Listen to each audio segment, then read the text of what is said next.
चंद्रयान-3 के बाद भारत सूर्य mission Aditya L1 launch हो चुका है। इसरो ने 3 सितंबर को बताया कि आदित्य L1 उपग्रह एकदम ठीक है और ये सामान्य ढंग से काम कर रहा है। एजेंसी ने कहा है कि आदित्य L1 की पृथ्वी की कक्षा से संबंधित पहली प्रक्रिया सफलतापूर्वक पूरी कर ली गई है। इस सफलता के बाद इसरो कई और प्रोजेक्ट को अंजाम देने वाला है। चंद्रयान-3 का मकसद है कि वो चंद्रमा के दक्षिणी ध्रुव में पानी की तलाश करेगा, ईंधन की तलाश करेगा, चांद पर मौजूद केमिकल, वहाँ की मिट्टी, वहाँ की चट्टानों पर रिसर्च करेगा। तो क्या इतने भर से चांद पर रिसर्च पूरी हो जाएगी? क्या इतने भर से ही इंसान चांद पर बस्तियां बसा लेगा? इसके लिए चांद पर और भी लंबी रिसर्च की जरूरत है और इसके लिए इसरो फिलहाल कम से कम एक और मिशन लॉन्च करने की तैयारी कर रहा है। लेकिन इस बार ये मिशन भारत अकेले नहीं कर रहा है, बल्कि इस बार भारत का साथ दे रहा है जापान। जाक्सा के साथ मिलकर चांद पर मिशन भेजेगा। इसरो, जापान की स्पेस एजेंसी और भारत की स्पेस एजेंसी इसरो मिलकर साल 2025 में चांद पर एक और मिशन प्लान कर रहे हैं, जिसका नाम है ल्यूपेक्स, यानी कि लूनर पोलर एक्सप्लोरेशन। इसका मकसद स्थायी रूप से ढके हुए चांद को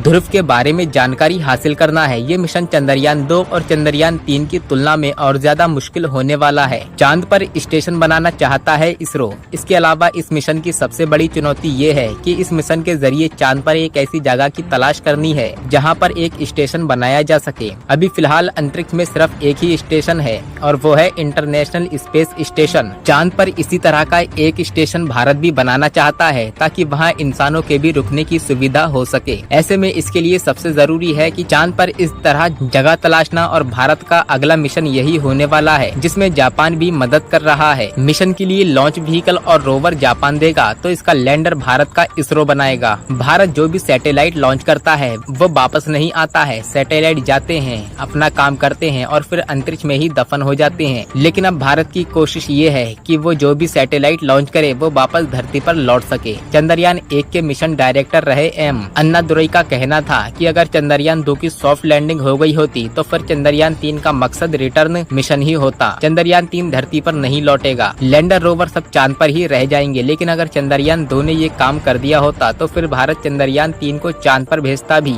और उसे वापस भी बुलाता। हालांकि अब इसरो जो अपना अगला मिशन प्लान कर रहा है वो एयरक्राफ्ट को भेजने और उसे वापस बुलाने के लिए कर रहा है। इसके लिए इसरो को एक और ऐसा स्पेसक्राफ्ट चाहिए जो न सिर्फ चांद पर जाकर सॉफ्ट लैंडिंग कर सके, बल्कि वो चांद से वापस आकर धरती पर भी सॉफ्ट लैंडिंग कर सके। चीन साल 2020 में एक ऐसा मिशन भेज चुका है। चीन ने 23 नवंबर 2020 को चांगी 5 नाम से सैटेलाइट को लॉन्च किया था। वो सैटेलाइट 1 दिसंबर 2020 को चांद की सतह पर पहुंचा था और फिर 16 दिसंबर 2020 को चीन का स्पेसक्राफ्ट धरती पर भी लौट आया था। अब भारत भी कुछ ऐसी ही प्लानिंग कर रहा है ताकि वो चांद के बारे में और भी ज्यादा जानकारी जुटा सके।